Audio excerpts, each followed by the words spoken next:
Pengacara Tom Lembong kritik jaksa tak mampu hadirkan Jokowi dan Rini Sumarno jadi saksi. Tujuannya majelis yang kami hormati, kita adakan persidangan ini. Tujuannya itu ini yang mulia, kira tadi saya belum selesai. saya juga sebelum. Sebentar, saya ngomong duluan, saya belum selesai. Kita gantian ngomong. Iya, tidak perlu berteriak-teriak di persidangan. Iya, dikasih tahu kalau saya belum selesai. Kenapa tadi saya ngomong, saya di stop, begitu mereka ngomong tidak ada stop. Sudah kami minta untuk stop dulu. Kita gantian ngomongnya. Ya. Kita juga sudah capek dengan keadilan di negara ini. Ya. Jadi sekarang tujuan kita untuk memeriksa saksi di pengadilan ini untuk kita mengelaborasi, kita mengeksaminasi apakah keterangan yang disampaikan di penyidikan benar atau tidak. Kita sama-sama, baik itu hakim, jaksa, dan kami. Kalau cuma sekedar membacakan, kami menanya kepada siapa? Apa gunanya pemeriksaan ini? Gimana cara berpikirnya? Ini sudah banyak sekali keganjilan dalam proses persidangan ini. Hari ini muncul lagi keganjilannya. Ya, saksi fakta yang diminta oleh jaksa penuntut umum tidak hadir di persidangan. Sesuai dengan pasal 185 KUHP dinyatakan bahwa keterangan saksi itu sah ketika disampaikan di persidangan. Ya, jadi keterangan saksi itu bukan yang di BAP, tapi yang disampaikan di persidangan. Itu tentunya ada filosofinya. Kenapa? Karena di situ ada proses eksaminasi, ada proses tanya jawab di sana. Kita sama-sama tahulah bahwa proses di penyidikan kadang-kadang orang dalam kondisi tertekan, kondisi ketakutan, nggak didamping penasihat hukum, jawabnya iya aja sesuai dengan keinginan penyidik. Nah, tapi di persidangan dia bebas. Di situ ada jaksa, ada pengacara, ada hakim bisa bertanya.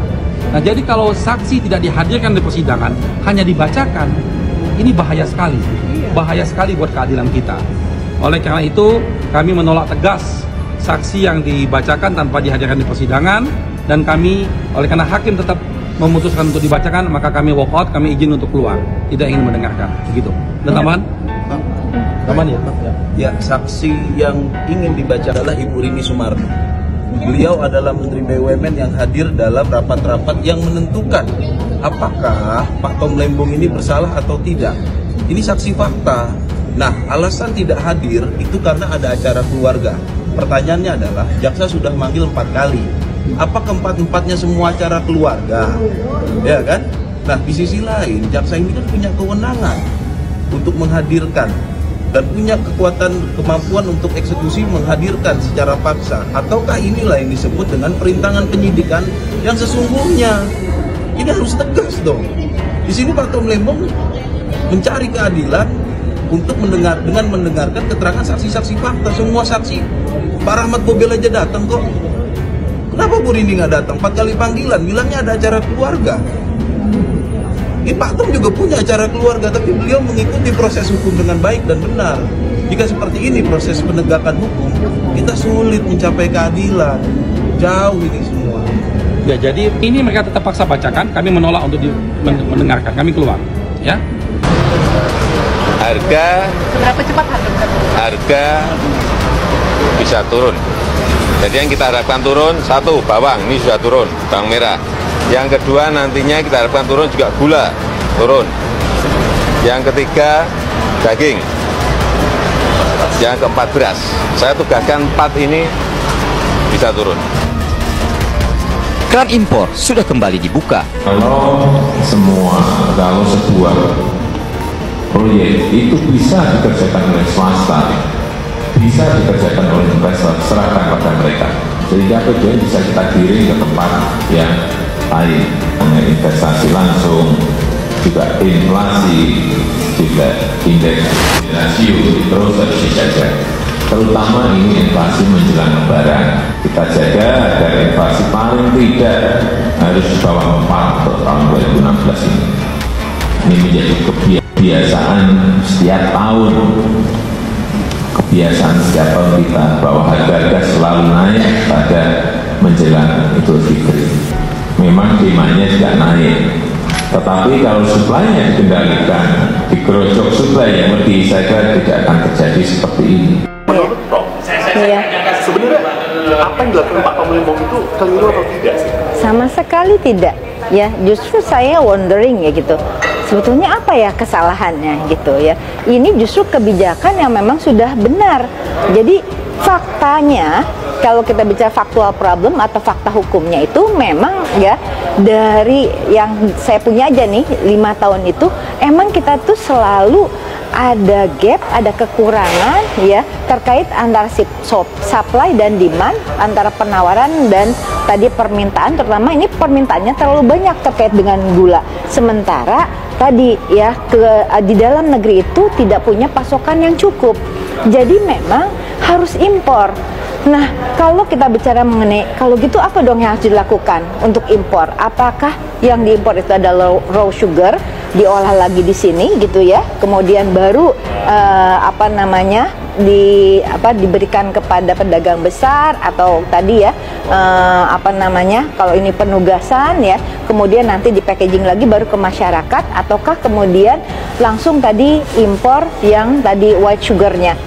Nah, kalau tadi saya menggunakan perspektif sistem dynamic gitu ya, karena kenapa sistem dynamic? Karena tadi detail complexity dan dynamic complexity-nya itu bisa tercapture gitu ya, dibandingkan dengan tadi ya, dengan penjelasan tadi yang linear, bisa kelihatan dan itu nyata banget kok ya.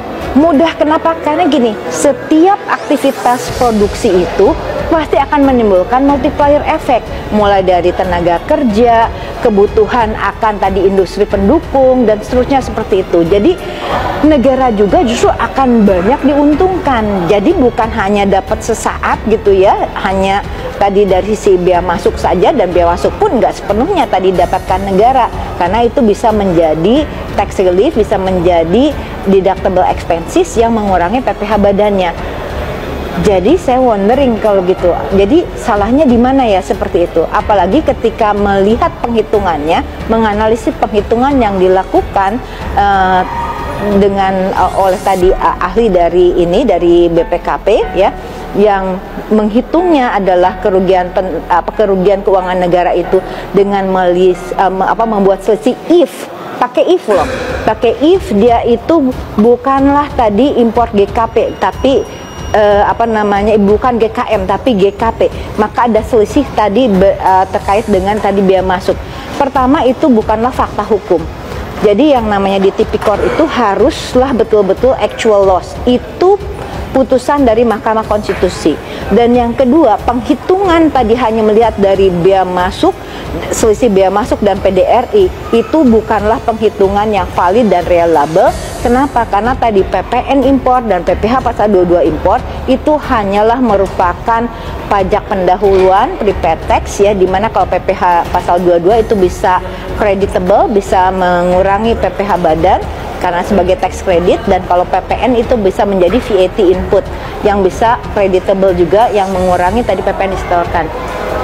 So, yang jadi masalah adalah kalau begitu tadi di mana letak dari kerugian keuangan negaranya?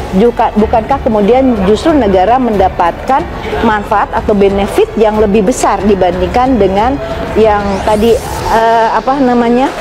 saya tidak mengatakan bahwa itu kerugian gitu ya, karena tadi secara agregat sebenarnya banyak sekali manfaatnya. Belum lagi bicara mengenai penghematan devisa dan sebagainya. Yang kedua, bicara mengenai kemahalan. Ya, kurva Equilibrium udah jelas gitu ya, bisa menjelaskan gitu ya fenomena yang terjadi. Jadi jangan sampai gara-gara kasus ini kemudian pemerintah sekarang gitu itu akan memilih udah kalau gitu, kalau untuk memenuhi cadangan gula atau stabilisasi udah langsung aja impor GKP. Buat saya itu sedih sekali gitu, karena kasihan sekali dengan industri di dalam negeri jika itu yang dipilih. Kasus Tom Lembong, boleh jadi Tom Lembong itu salah, boleh jadi.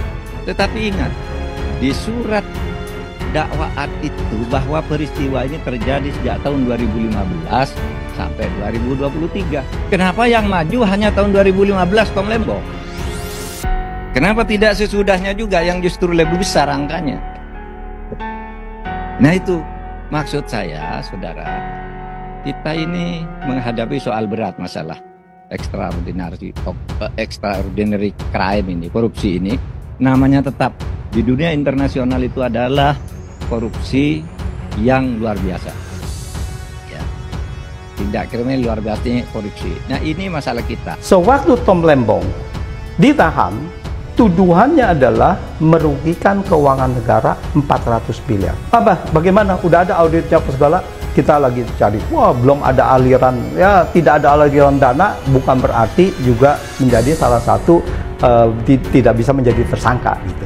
Gitulah kurang lebih kejaksaan mengatakan gitu. Ditahan, lalu kemudian keluar audit BPKP. Tanggal berapa? 20 Januari 2025. Yang tadi saya sebutkan tuh, kerugian ke negaranya itu baru laporan auditnya adalah 20 Januari 2025. Berarti belum ada dong sewaktu itu, waktu 29 Oktober, baru dimasukkan kepada lampirannya kepada BAP Baris ya Mbak tuh, jaksa itu 25 Februari. Jadi 20 Januari ini baru ada laporannya. Nah, di sana di-set bahwa 20 Januari itu baru dimulai ada kerugian negara sebesar bukan 400 miliar lagi. Karena mungkin kalau 400 miliar nggak nyambung kan? Nah, setelah ini mereka cari-cari begini, lalu kejadian itu 578 miliar. Yang menjadi tanggung jawab itu Tom Lembong merugikan keuangan negara 578 miliar.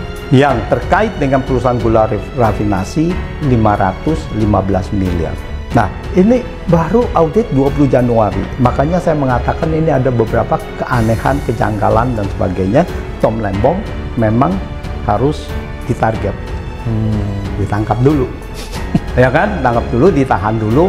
Kerugian ke negaranya baru dihitung dan tidak klop dengan press conference pertama ya. Kalau sudah tahu kan sudah cukup bukti kan harusnya kan tidak jauh berbeda gitu kan. Artinya pada saat itu dia bilang 400 miliar kerugian keuangan negara kan belum ada perhitungan apa-apa gitu ya. Beda jauh gitu untuk itu. Saya menduganya di sini adalah Jokowi di belakang ini semua. Lalu kenapa baru tanggal 29 Oktober ditahan? Artinya ini Jokowi, saya mengatakannya sekali mendayung 2 pulau terlampaui. Dia diskreditkan Prabowo juga. Nah, untuk apa? Wah, untuk apa dia mendiskreditkan Prabowo? Ya tentu saja untuk Gibran. Setiap kebijakan-kebijakannya tadi ditegaskan oleh Pak Tom bahwa dia laporkan kepada Presiden pada waktu itu. Siapa pada waktu itu presidennya? Pak Jokowi. Pak Jokowi pada waktu itu sudah dilaporkan sama beliau, dan baik itu secara formal maupun secara informal semua kegiatannya. Jadi clear pada waktu itu sudah ada koordinasi, ya. Nah, kaitan dengan tadi ahli dari Pak Muzakir kalian sudah dengar sendiri semua tentang bagaimana kerugian negara itu unsur pokok. Tidak ada kerugian negara, tidak ada kasus, ya. Dan sampai saat ini tidak ada bukti adanya kerugian negara secara real, ya, audit investigatif tadi, ya, itu tidak ada. Bahkan kemarin kami sudah kasih tahu ke kawan-kawan media, kita punya bukti BPK yang sudah melakukan audit 2015-2016 pada waktu itu, dan tidak ada ditemukan kerugian negara. Jadi kalau ada nanti baru mau mencoba mencari orang sudah jadi tersangka, itu salah, itu salah. Jadi ahli pidana sudah menjelaskan. Lalu tadi dari Pak Antoni poinnya adalah ini penting nih, bahwa swasta harus dilibatkan dalam kondisi itu. Karena ternyata BUMN kita tidak mampu. Jadi mau tidak mau harus melibatkan swasta dalam proses impor ini. Jelas tadi disampaikan. Lalu tadi tidak ada pelanggaran. Peraturan Menteri Perdagangan yang dilakukan oleh Pak Tom Lembong tidak ada yang dilanggar. Semua adalah kebijakan diskresi kebutuhan pada waktu itu. Dan poin penting lagi, dan hari ini sudah resmi disampaikan oleh ahli, bahwa pada saat itu tidak ada surplus gula. Jadi informasi surplus gulanya harus dipertanyakan nih, dari mana informasi tersebut.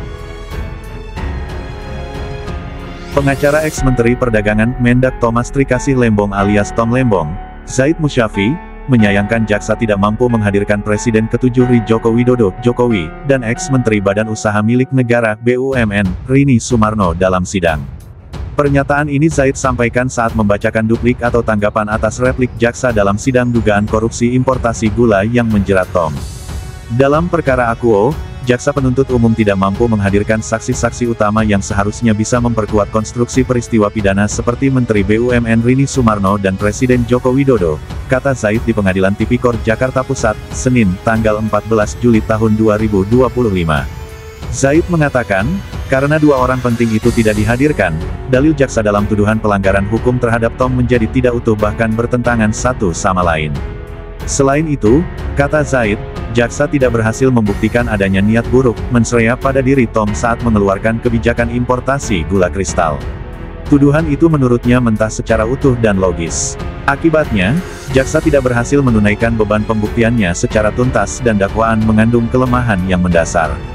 Oleh karenanya, hakim tidak dapat menghukum terdakwa Thomas Trikasih Lembong berdasarkan pasal 183 KUHP, tutur Zaid. Dalam perkara dugaan korupsi importasi gula ini, jaksa meminta majelis hakim menyatakan Tom terbukti bersalah melakukan perbuatan melawan hukum dengan menerbitkan 21 persetujuan impor. Tindakan itu dinilai merugikan keuangan negara sebesar 578 miliar rupiah, termasuk memperkaya para pengusaha gula swasta. Jaksa lalu menuntut Tom dihukum 7 tahun penjara dan denda 750 juta rupiah subsidiar 6 bulan kurungan. Tom dan kuasa hukumnya lalu membantah tuntutan jaksa. Mereka menilai, kasus ini politis karena memilih berseberangan dengan penguasa pada pemilihan presiden 2024. Selain itu, mereka juga menyebut keterangan para saksi di persidangan justru meringkas.